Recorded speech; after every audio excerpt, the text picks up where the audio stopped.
Howdy, everybody. Bob Tallman here. Kendra Santos has been the most trusted storyteller and truth teller now for generations of cowboys and cowgirls. Tommy Joe Lucia has worked and learned the rodeo business from every angle for the last 51 years. Listen to me, people. Santos and Lucia come at their life's work from the different angles of the rodeo business, which makes for lively discussion and debate. Their voices in rodeo are respected. This is no spin rodeo. No politics, no BS. Listen up. Here we go. Thank you, Bobby T, for the welcome and the introduction. By the way, in that open there, I was just listening. If you heard that I've been in this business 51 years, that's actually correct because I started performing when I was 3. So if you think that that's a voiceover mistake, which would mean I'm 54 years old, so there you all know how old I am. Good morning to Greg Teagarden in the production bay and our hot mess, Kendra Santos. How are you this morning, Kendra? You look great. You look fantastic. Because you see, here's what's interesting, everybody. I've got her speechless already this morning. This is going to be a good one. Here's what's interesting. She lives in California. I live in Texas. There's a big difference between California and Texas, not only in the cultures, but also in the time zone. So she has to get up like really early to get ready, and I don't. And so let's try this one more time. Good morning, Kendra. Have you had your big cup of joe? 2 cups of coffee, and I'm on my tea now. Green tea? It's green tea. It's licorice mint, and it's delightful. It's delightful. Okay. Okay, well, we always kick off No Spin Rodeo. Thank you, No Spinners, for listening to us. This is where Kendra catches us up on the latest news in the Western lifestyle world. Take it away. Well, obviously, the PRCA's regular season is over. I just returned to my desk from a 2-week road trip that started at Isaac Diaz's place in Desdemona, Texas, and ended at the WCRA's $400,000 Rodeo Carolina in Mill Spring, North Carolina.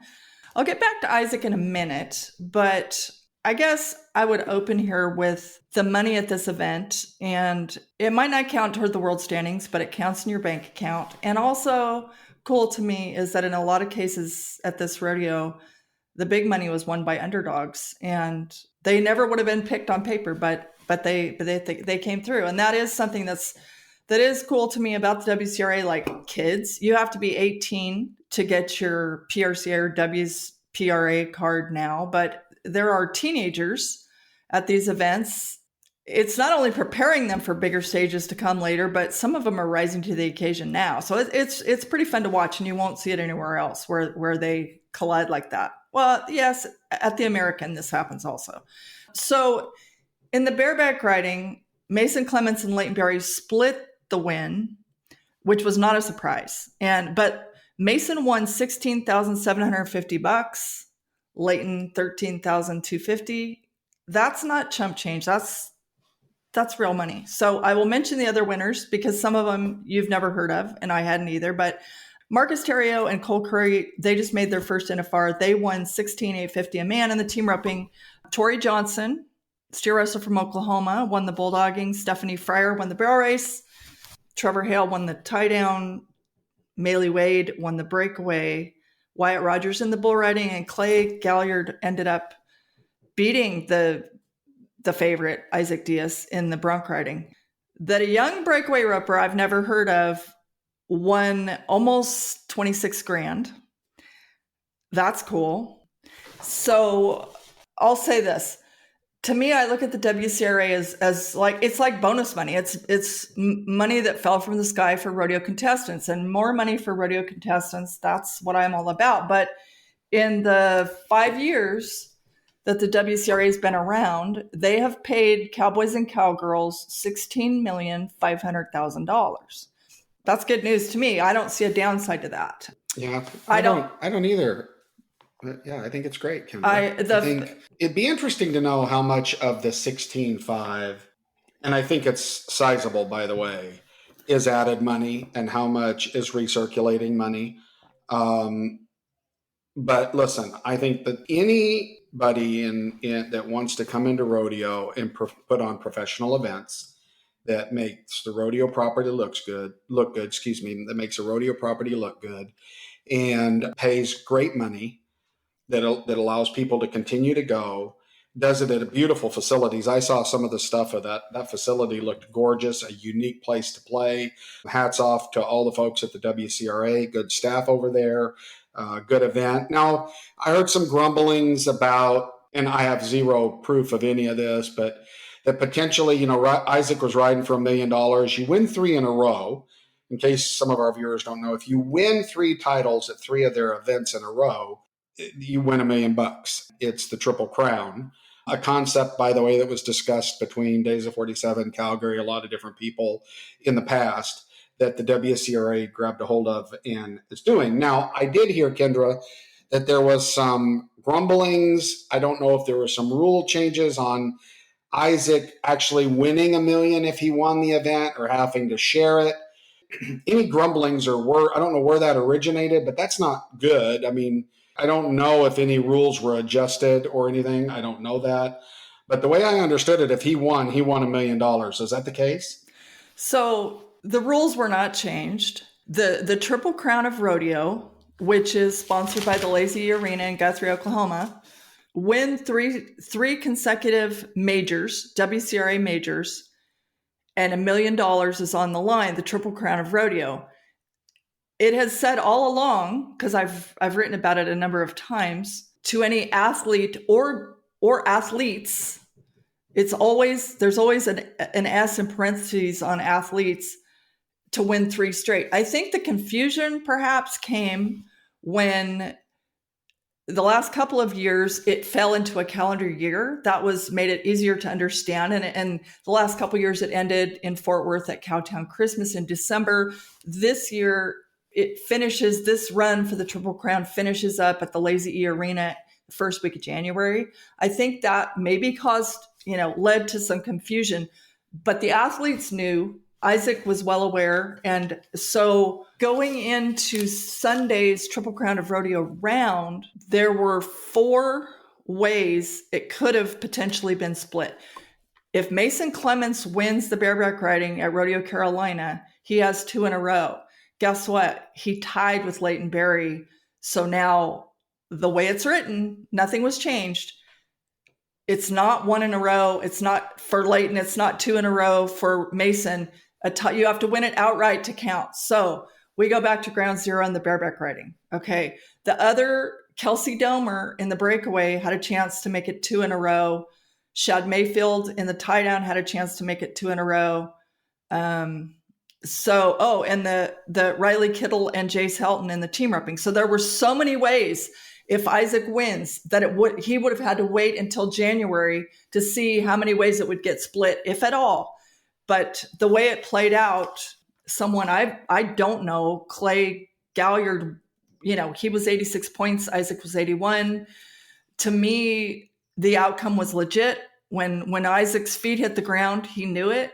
My understanding, when they did the stock draft, Isaac was debating in his own mind. He had first pick, and he was debating between the horse that Clay picked, and he had first choice, and he picked the other one. And it's, that's rodeo. On that particular day, the horse Clay picked had a better day. Isaac did everything. Isaac was flawless. He won the first 2 rounds.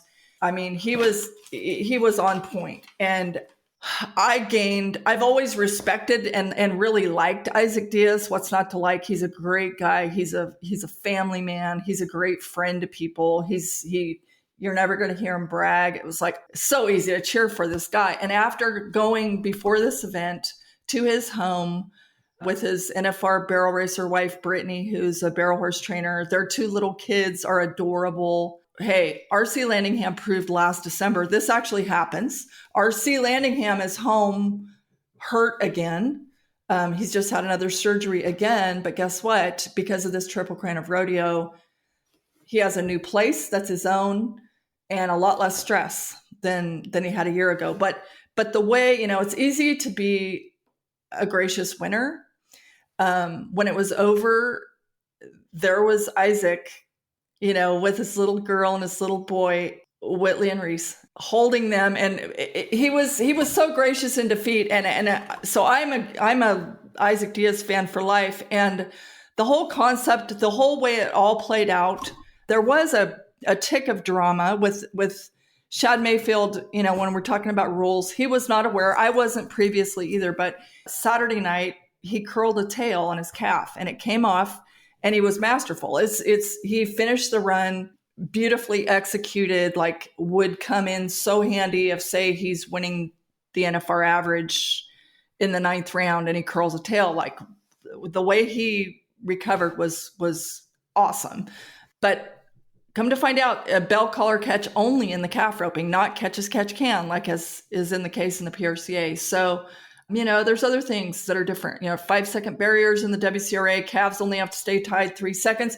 There's some different things, but those rules were set. They were not, changed in the heat of battle or whatever. So the other thing I would say before we, get out of town here on what just happened in Mill Spring, North Carolina, is that the WCRA also paid out the Reliance Ranch's virtual rodeo qualifier points champion checks. So Cody Devers, Josh Frost, Ryan Padone, Martha Angeloni, Shad Mayfield, Andrew Ward, Buddy Hawkins, Isaac Diaz, and Leighton Berry. Guess what? At the end of the rodeo, they were each given a $25,000 bonus for being the points leader. So like Leighton Berry left Rodeo Carolina with over 38 grand. That's pretty cool. That's real money. That's fantastic. It's great. I mean, it irritates me a little bit that when good things happen in rodeo, people seem to take sides and, there becomes controversy and chips on shoulders and people start to become defensive, and that's silly. Now, it is interesting. I watched Isaac's ride. I watched that part, of course, and I thought, man, that horse. But that's one of the benefits of those guys picking their animals, right? That it's not necessarily the luck of the draw. And when we had the WCRA in Salt Lake, they picked their animals. I think that adds, all of these things that the WCRA is doing, they're adding stories and they are making history. Riley Webb, he roped for $1 million at our event.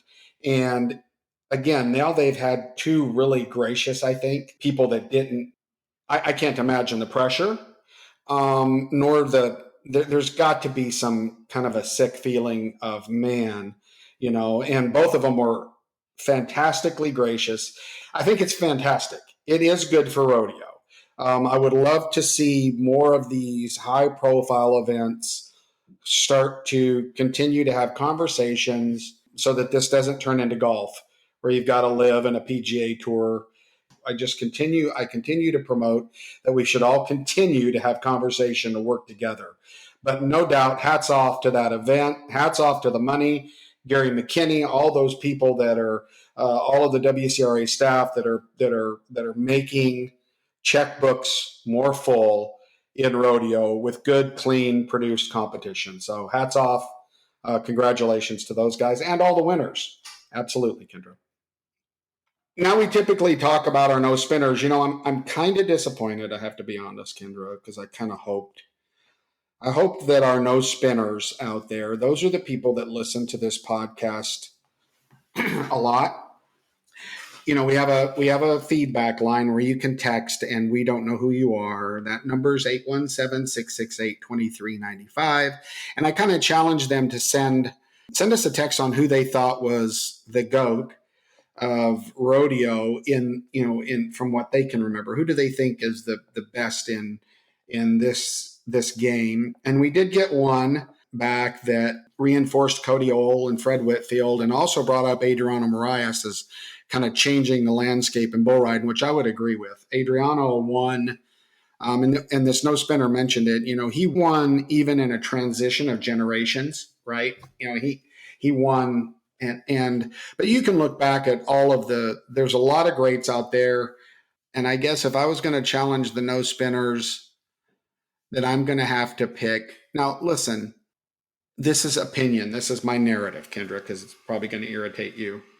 But who the greatest of all time is sports talk, sports talk. And is it LeBron and is it Michael Jordan? Is it, that's just good, fun conversation. Nothing, there are greats that probably were greats and we didn't even know it. However, I'm going to have to pick Trevor for mine. And there's a couple reasons.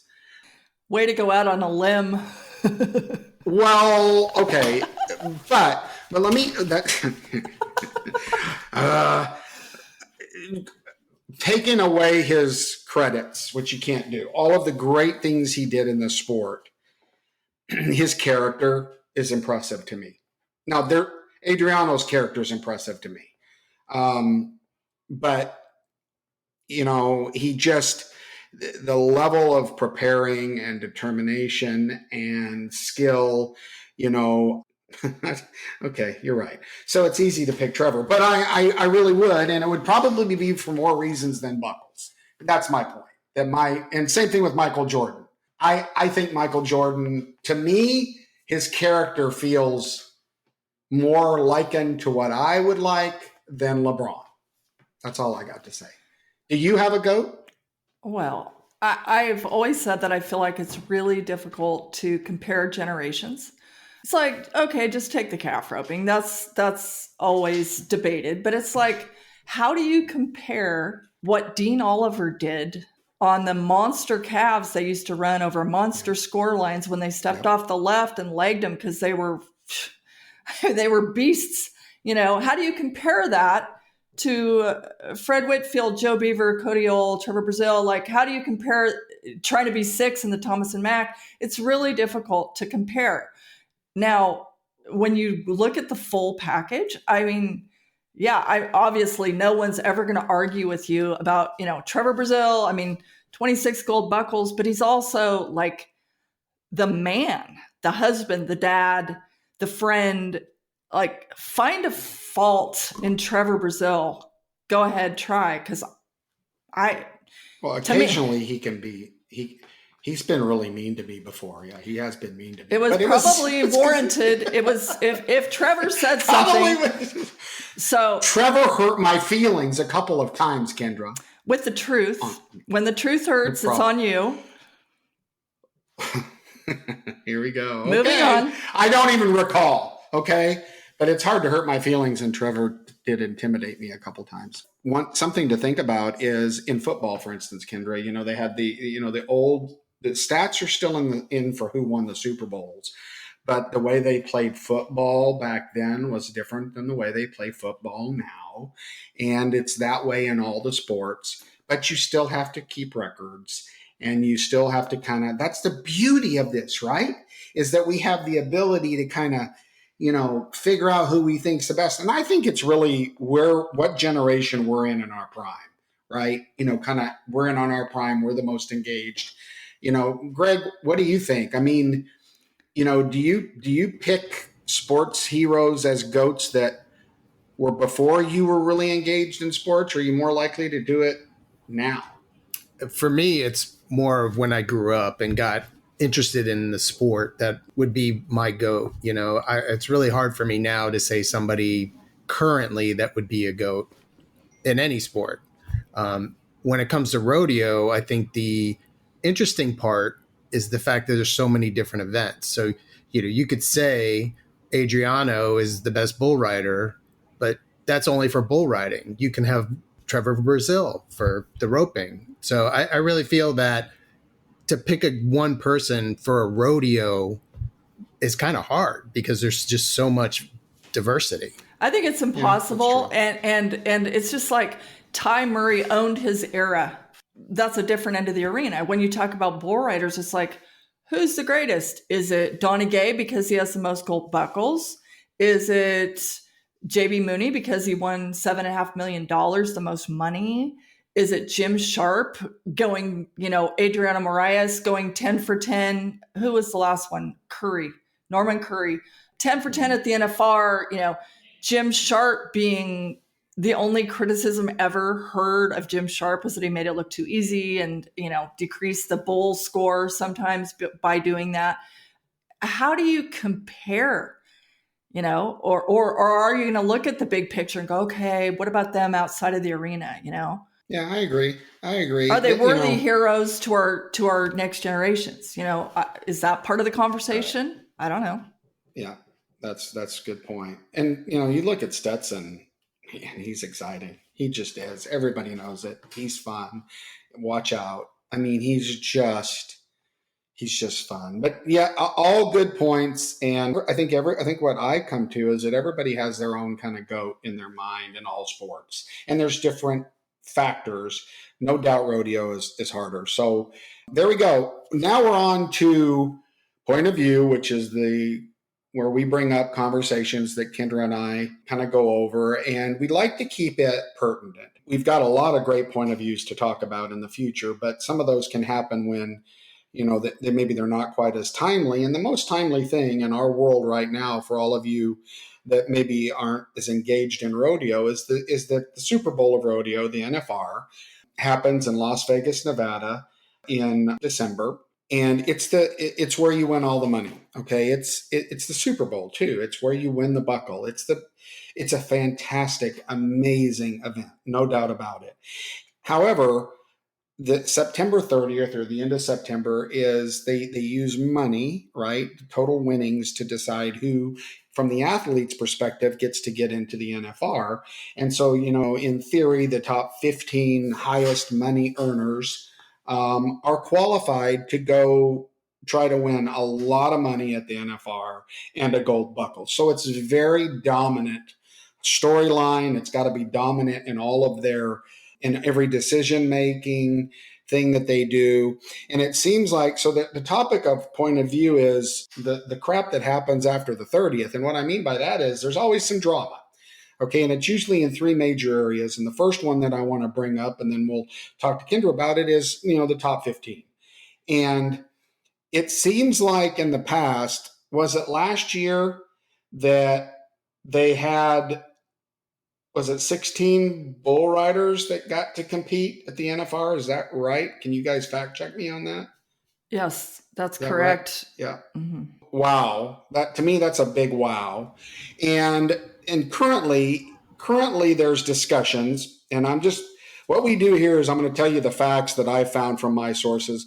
There's some discussions and a little bit of drama in the 15th position in healing between Tyler Worley and Colby Payne. And so here's what I've found from my sources on this. And then Kendra, I'm going to open it up to discussions. This goes back to something we've talked about in the past, and that's limits on rodeos. And there's two sides to the limits. If you guys all remember, all spinners, we talked about you have to go to 40 rodeos for your money to count. That would be the light side limit. And remember, that affected Sage Kimsey. He had to go get those rodeos. Did he ride or not? Is that fair? And then you've got Casey Field, who did not get his 40 rodeos, who's made enough money and isn't going to be at the NFR. So that's the 40 rule. Well, then there's the other end of the spectrum. How many rodeos can you go to? They limit how many can count. And in the team roping, I believe, correct me, smarter people than I, but I'm pretty sure it's 75. And what sources tell me is here's how it worked.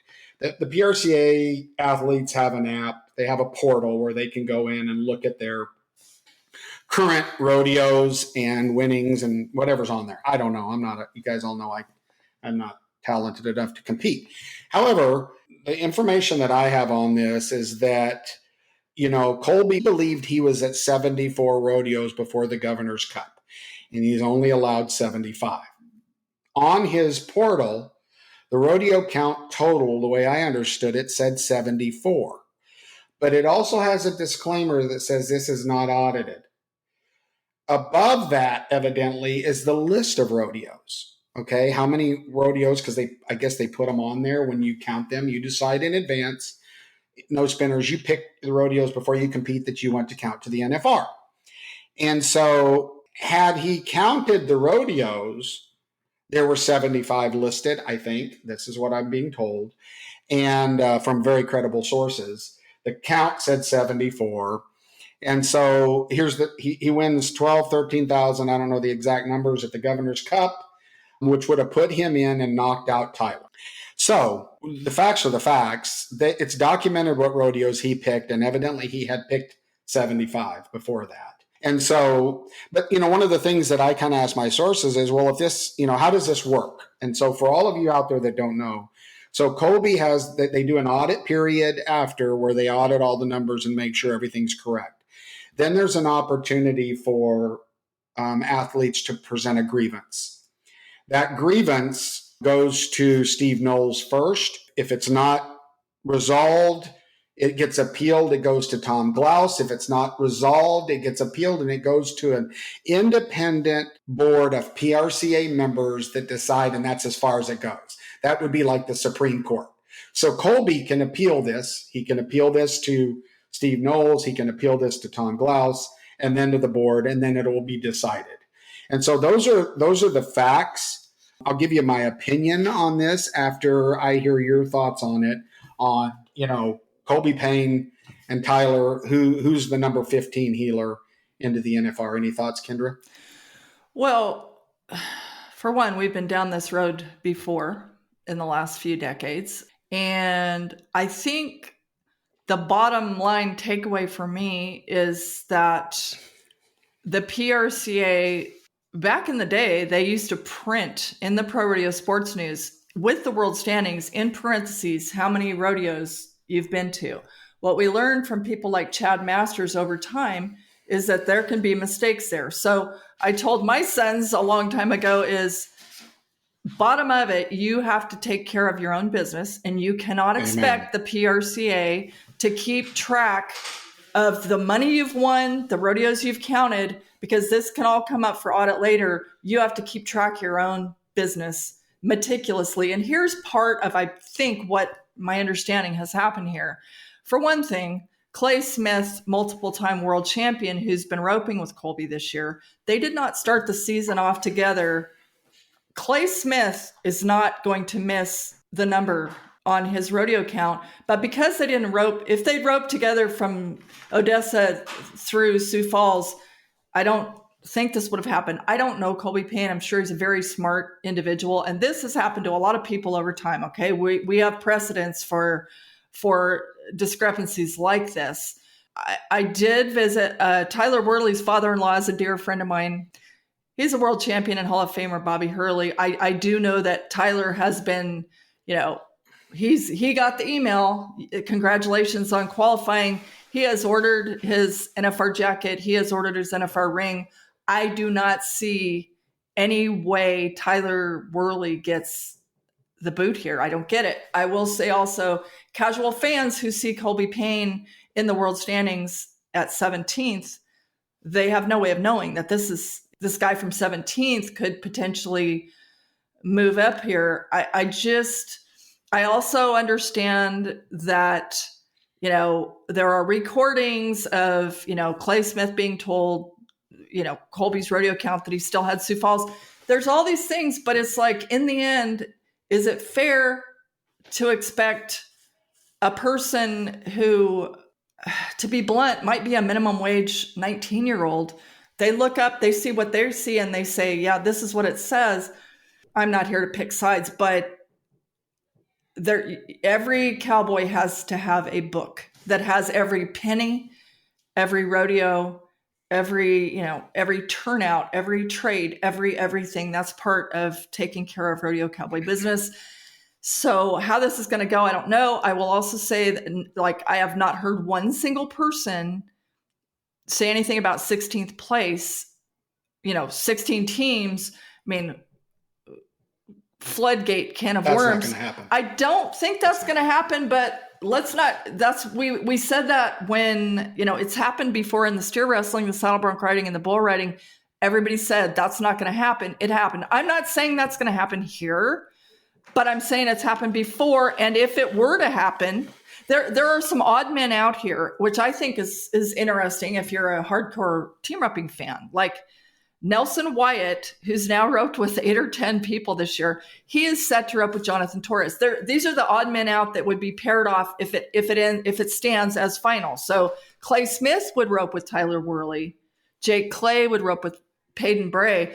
If in the unexpected event that we did go a 4th time, given the 3 other precedents to 16th, that would mean taking Brenton Hall up from 16th on the heading.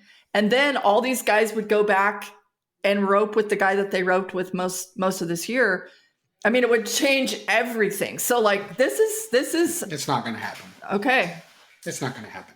It's not, I would predict that this doesn't happen. You're right. It would be, when I thought about this, I said, oh man, does that open a can of worms? And is that the easiest path forward? I think from the information that I've got that this doesn't happen. And I would put, I think there's two blames here. One a little bigger than the other. The first one is shame on the PRCA or any governing body that doesn't have their technology in place to do stuff correctly. That's just not acceptable when our current conversations in this world is about how do we control AI? Really? How do we control computers that think smarter than us and don't take us over? However, we can't get a spreadsheet working to do the right math. So shame on the PRCA. Come on, you're the governing body. Step it up. Get your crap right. There's no excuse for having the wrong number on a portal. That's my opinion. But the major blame, I agree with you, Ms. Santos, that the major blame of this is probably on the athlete in that you got to take care of your own business. And I'm not saying, shame on you to anybody at all, because trust me, everybody involved in this situation is absolutely sick. They've just roped their guts out for a year, and every single person involved here is sick to their stomachs. I am not saying, shame on so-and-so. But I mean, this is heart-wrenching. If he had 75 rodeos in there, that's why there are rules written, right? There's policies and rules. If he nominated 75 rodeos, and if he didn't have an accurate count in his own book, like you said with your own words, there's guys out there that we talked about. These guys are business people. All of you in rodeo, all the athletes better have their own stuff written down. They need to understand routing. They need to figure out how to protect their bodies and their animals. This is a business with a lot involved that you got to learn, by the way.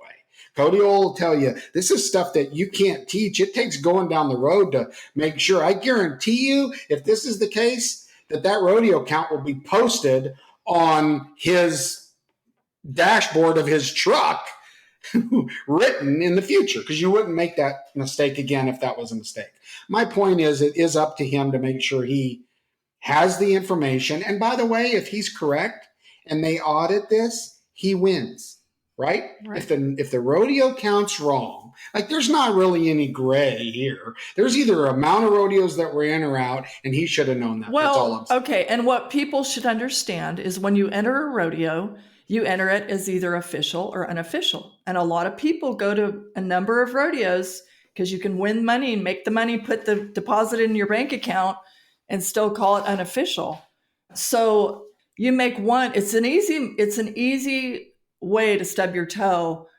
You thought it was unofficial. It was official. You go back to, there's audio tapes of all of this.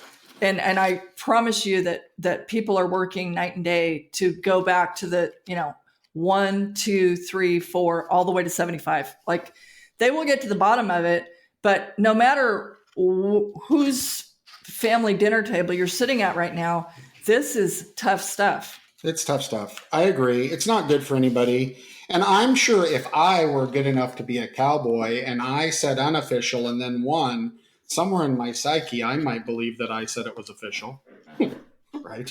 I mean, that's terrible, right? To have to decide with all of the different preliminaries. But let's move on. The next thing in the NFR that usually has drama, and that is there's a process for selecting the second half to our sport. and that is the animal athletes in the rough stock events and timed events that get to come and compete. And there's a lot of good animals out there.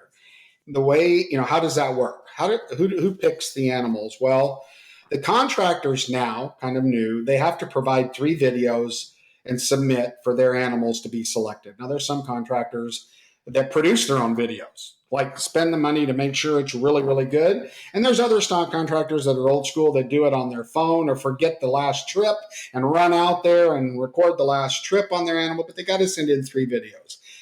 Some contractors like it, some don't. But a list is created, and then the top athletes vote on that list. Okay.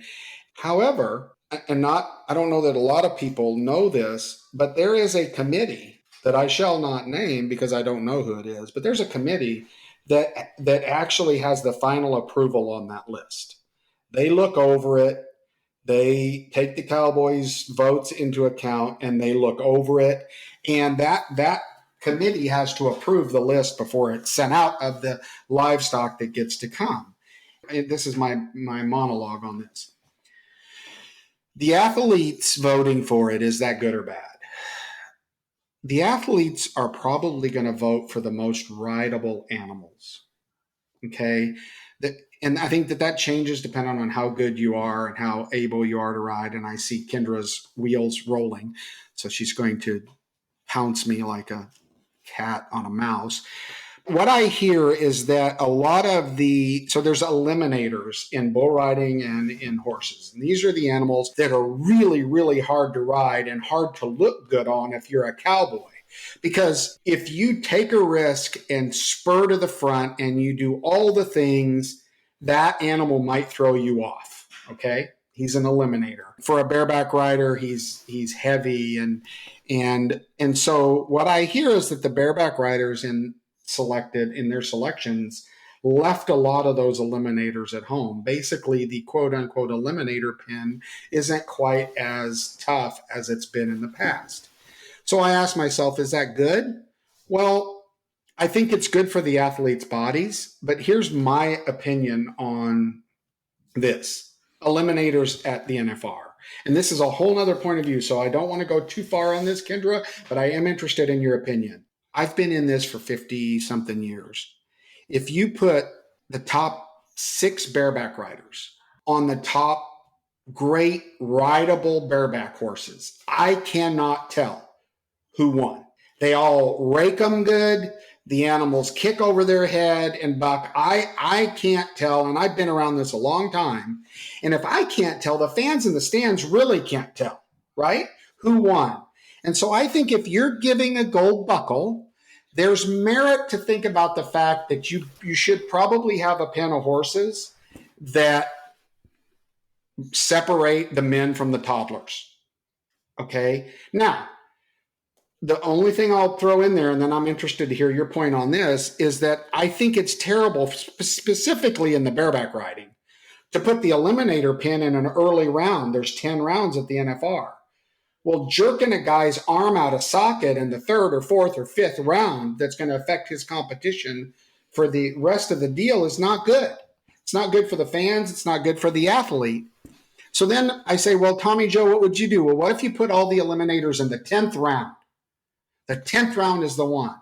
But do you only want to ride 5 horses in the 10th round? I don't have a solution to this, but I'm saying I do believe that to separate the guys that deserve the gold buckle, it can't be all horses that they love to ride and that they can all look great on. What do you think? Well, I mean, that's a very interesting conversation. And, well, I will say this. We'll notice that there are a lot of very close scores and ties and different things like that. It seems like a good thing from the contestants' point of view if you have as even a pen as possible, right? Where it's a riding contest. They would say that in the timed events too. It's impossible to make stock exactly even, because just like people, they're beings, they're, their own being. So pick the pins. So those people that are out there that might not know, they pin them. We do it at our rodeo. They do a good job at the NFR. They try to put like animals together. Right. So if it's, there's the TV pin, and so they do that. And there's some differences between them.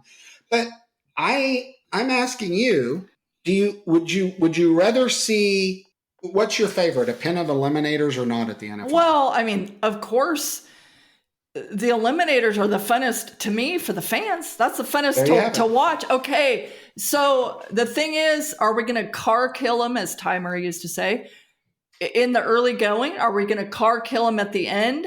Who's banged up? Who's going to get hauled out on a stretcher? I mean, this is not the same for the fans and the players, I do not believe, because Absolutely. You will be beat to shit by the 8th or 9th round. And then we're going to run in the eliminators. Holy heck. I mean, for the fans, that can be great. Or is it great if you have, these guys vying for gold buckles getting thrown on their head at the very end? I mean, I don't know. It's a very tough gray area. Huh?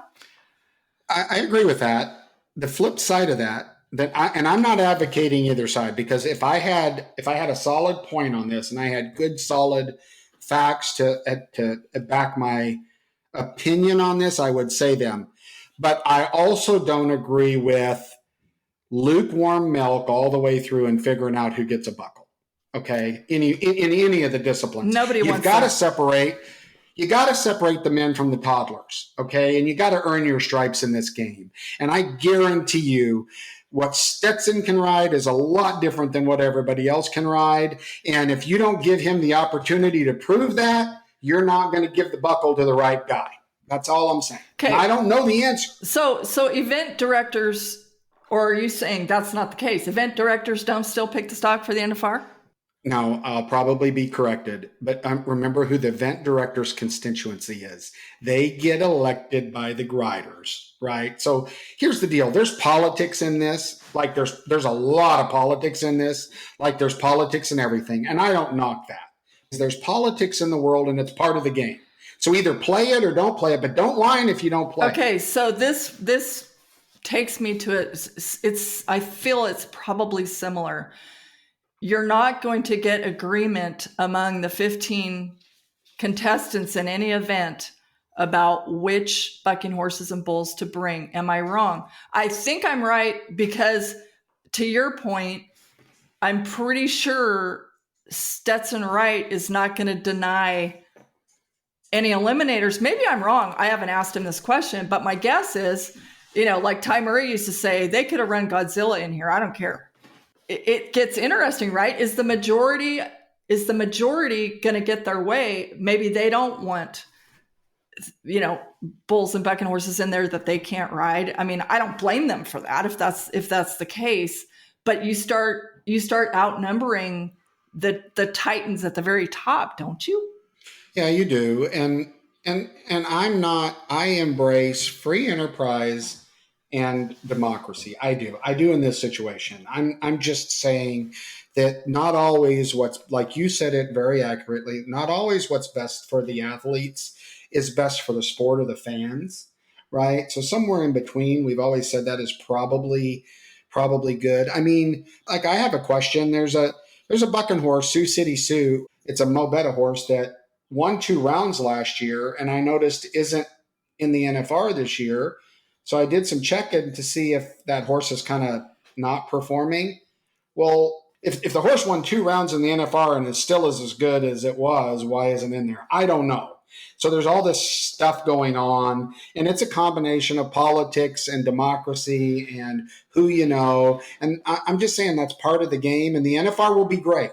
It'll still be great, Kendra. You know what I'm saying? It's not like anything that we're talking about as it relates to livestock, I think is going to diminish the overall quality. I just think that to earn a buckle, you need to do just that. You need to earn a buckle. Well, earn it. No doubt about that. And something that came up, in getting ready to talk about this subject, a Hall of Famer told me that he's 99.9% sure that for many years, every PRCA stock contractor got to take at least one head to the NFR. I do not know if this is true or not, but he said historically, there were people that every year, count on it, it would be a rewrite, but they got to take one. Now, that seems silly. When this is the best of the best, stock and contestants, like, okay, we obviously did away with that. That's a good thing. Yeah, I think you're right, but it's so subjective about what belongs. But I do think if a stock contractor is out there producing your events for you, I see merit to them getting to have it. But I mean, there's some notable contractors that don't have anything there, which just shocks me. And I think it's like we said, there's not a right answer. These stock contractors that are out there beating the road and flying the flag for PRCA Rodeo, and then they don't get any rewards at the end, and maybe they don't deserve it. Maybe their horses do, but maybe they do, and they're just not really good politicians. Well, right? Then that's not fair. There are a few areas in the ethics department that I just wonder if wouldn't have cowboy turtles rolling over in their graves. I mean, oh, amen. Do I understand this correctly that some stock contractors pay the entry fees of some contestants? I mean, that feels weird. Well, yeah. I mean, even I've often wondered, there are stock contractors that endorse, right, pay cowboys to wear patches, I think, and stuff. And you got to ask yourself if that doesn't impact things. Well, and again, but I'm not going to knock it. If it's allowed and it's part of the game, yeah. Who are we to sit there and say you shouldn't do it? Right. But I remember the first time I worked for the PRCA way back, I didn't even notice till the Pro Rodeo Sports News came out. And on the cover was an event director. And plain as day, he had a stock contractor's sponsor patch on his shirt. And I was like, oh my God, that cannot, that's not a good look. That's funky. But again, I mean, if it's not against the rules, I'm never against a cowboy making money, but if you're being paid by somebody and then you're deciding how many of his horses or bulls go to the finals, that's... Yeah, but rodeo's not the only one. You've got, now that they've opened this NIL and college athletes, there's college athletes that are deciding not to get into the NFL because they can make enough money and endorsements in college to stay there. I mean, this is the world, right? This is part of the world. Suck it up, pull up your pants, play the game or don't play the game, right? If you just can't be a politician, I'm not very good at it, then you're going to suffer some consequences. Okay. All right. Should stock contractors know who's up when before they set their pens at rodeos? Are you kidding me? Does everybody know that that's the case? Yeah, but I mean, what? But like in our rodeo, we don't release. We get a lot of heartburn, right? Because we set the pins and we don't tell anybody until right before the rodeo what they are. And we don't, our rodeo is different. I have an independent person that I hire that selects the stock, pins them, does all of that, right? Where it's normally just the stock contractor brings his own stock. And there's a lot of variance in regular rodeo, in bucking stock, even in the timed event stock, that, because it's one pin that you're sorting out of. We can find a million things that in everything. You could probably find this in football, in hockey. There's a million things that there are not, Kendra, there's not simple answers to. You do the best. I just think you got to crown the right person. Yes. That may the best man win means that, going back to the cowboy turtles who went on strike for it, a level playing field, fair competitive conditions. We do have to honor that because that's at the core of our sports integrity, right? And so we want the best man to win. I don't know that means making sure the best ones are out when the best guys are out. Is that what? Truth. But in the end, very seldom do the greats not end up winning for all those reasons Cody Old talked about, for all those ingredients of winners that we talked about earlier.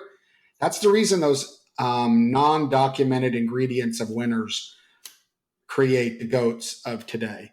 Okay, well, good conversation. The last one, we've got a few minutes to talk about. that kind of creates some drama at the NFR is the contract personnel. And for those of you that are listening, contract personnel are the people that the rodeo committees hire to help put the whole show together. They're the talent. For instance, it's the announcers, it's the music directors, it's the secretaries, it's the stock contractors at normal rodeos. But these are the people that are hired. And here's what's interesting. I can bet that there's some no spinners out there that assume that all of the contract personnel for the NFR were voted on by their peers. One would think that's the case if the livestock is voted on by its peers. However, that is not the case. And you may initially go, oh, that's BS. Well, I've got a little bit different take on that. The NFR is a rodeo, and they have a rodeo committee. All rodeos have rodeo. It happens to be the Super Bowl and the largest rodeo. But they have a rodeo committee. And in their hands, with the exception of this, these are the contract personnel that are voted on. Pickup men, bullfighters, and barrel men. Those are the three. There's a lot more. There's shoot bosses, there's general managers, there's all that. And this stuff is chosen by the NFR's committee, right? All of the other deals. Now, you may say, well, that's crap. Well, I'm a producer. I produce events. That's what I do. If I'm going to produce an event, I'm going to decide who the talent is because that represents my brand. And I want to put out the very best rodeo. So I do think, Sean Davis in the beginning and these guys, the way they've got it created where they pick who they think should be in those key contract personnel positions, I think that right should remain in that rodeo committee's hands. Hear me out, and then I'm interested in what you think, Kendra. Now, I don't agree personally all the time that they picked the best. But that's not my problem. If I wanted to pick those people, I need to go out and become the GM of the NFR, and I'm not going to do that. But I think it's right that they pick them. I think that's right. I would say that secretaries, you kind of wonder because secretaries deal with the athletes. But I think it's right that the committee picks those people. And I just want our listeners to understand that the NFRC, they pick all of them except for the pickup men, bullfighters, and barrelmen. And there's always controversy, Kendra, right, on who gets in, why'd they get picked in, is he the best announcer, is he not the best announcer? There are people out there on social media platforms shredding everybody about whether or not the best or not the best in any one of these particular things. So what say you, Kendra, to all of this?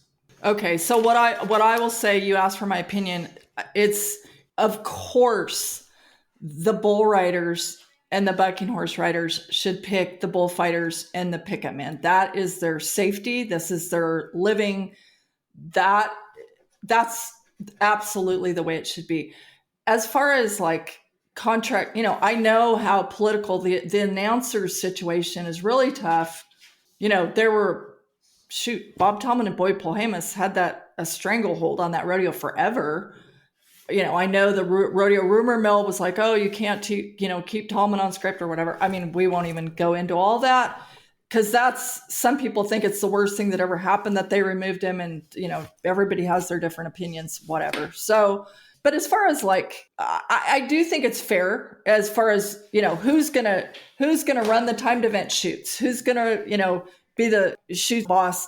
I see no problem in that rodeo. That I've been in decades of the pre and post every perf production meetings, and there are people who sit there and write down how that performance goes to the second.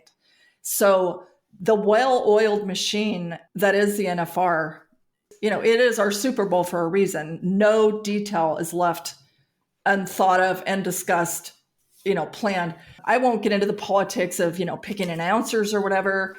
As far as contract personnel, maybe it's so minor when they bring in like trick riders or something. It's so, what is it? 45 seconds or something. It's not like a full act. They don't do acts at the NFR because the stars of the show are the contestants.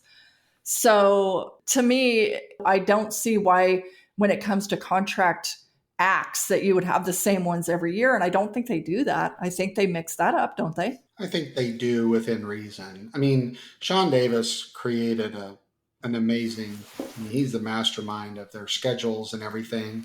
And I think Alan has done a really good job with that. And, you know, and I think they've actually increased the entertainment value because it was all about the time frame, right? And I do understand that they want to get people out of Thomas and Mack and let them go enjoy Vegas. I like that. That's fine. However, I do think that they've had a little more flexibility on allowing it to be the Super Bowl, to be entertainment. I mean, the Super Bowl has a I don't know, 45-minute halftime show that everybody looks forward to. So I think entertainment, specialty acts, and that you say the stars of the shows are the athletes. I agree, but I don't agree that the rest of them aren't a major part of whether a fan enjoys the event or not. And so so I'm going to kind of wrap up my thoughts on all three of these, Kendra, and then kind of kick it back to you. These things aren't as simple as you might think sitting there watching the Cowboy Channel or in your home. There's a lot of things, and I'll give you an example. When I first was going to send my boys to school, my wife Donna and I were in an argument about whether homeschool or public school. And Tommy Joe said public school because I want them, as I said earlier, I want them to experience all of those things that happen in real life.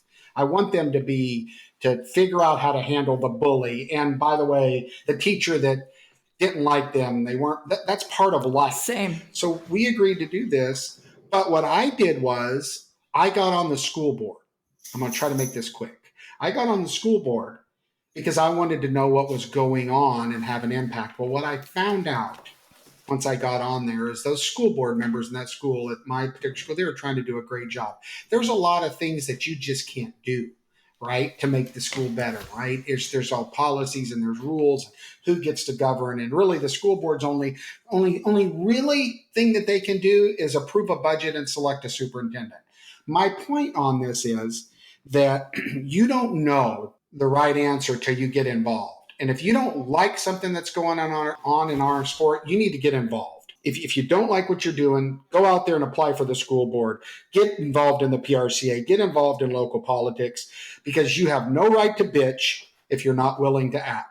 Final comment, Kendra? I too volunteered in my son's classrooms all those years because I wanted to, help kids. And interestingly, they ended up having me, a large part of my role for K through 6 was helping kids who didn't speak English learn English. And it was, amazing. But back to the NFR, the one thing I have had a role all these years with the contestants. I have asked more questions of the powers that be than anyone. And I feel like it's a lot of it is because the Cowboys aren't always comfortable to question something or ask why something is so. And so I have done it thousands of times where I go to the right person, whether it's the NFR committee, whether it's the PRCA highest ups, and say, this happened, or this is how this is. Why is that so? And then I would take the answers back to the person who wanted to know. To me, there's no such thing as a stupid question. Everybody should be comfortable. That's not always the way it is. But what I learned in those meetings before and after every performance of the NFR for decades is that sometimes there are reasons that you wouldn't know for why this or that's done. And they don't always make sense, and I don't always agree with them. It's always hard for me when they hold rewrites after the rodeo in the bull riding at the NFR. That's tough. Now, I know they have their reasons for doing that. I, of course, won't leave my seat till the last bull has bucked, but the hardcore fans stay also. So there are reasons that you don't always know. And I love connecting the contestants, the players with the powers that be, because sometimes with the powers that be, they seem like jerks, but sometimes the reason they do it is actually the greatest recipient of benefit is actually the players. And they may not even understand why until you connect, this is why this is done. And by the way, if it doesn't make sense and there's a better way and a better idea, I'm all for that. You are too. That's what this is all about. That's what this podcast is all about. That's what No Spin Rodeo is all about. Communication, discussions, trying to figure out what the best path forward is. And so we've had a really good day. We appreciate all of you. I challenge all of you once again, all of you out there that download this podcast and listen, give us some feedback. Do you agree? Do you not agree with what we just talked about? We'll address it on the next No Spin. Remember that number is 817-668-2395. That's a text line. nobody's name is ever seen, or you can email us at nospinfeedback@gmail.com. We want to thank all of you for being a part. We really appreciate you downloading and listening to episode 5 of No Spin Rodeo. I want to thank Greg Teagarden with Piranha Productions, our producer, for all of his great work, and my friend and co-host on this show, the amazing Kendra Santos. Thank you, Kendra. All of you have a blessed day. Pray for this world. It needs it. Until we talk again, this is No Spin Rodeo.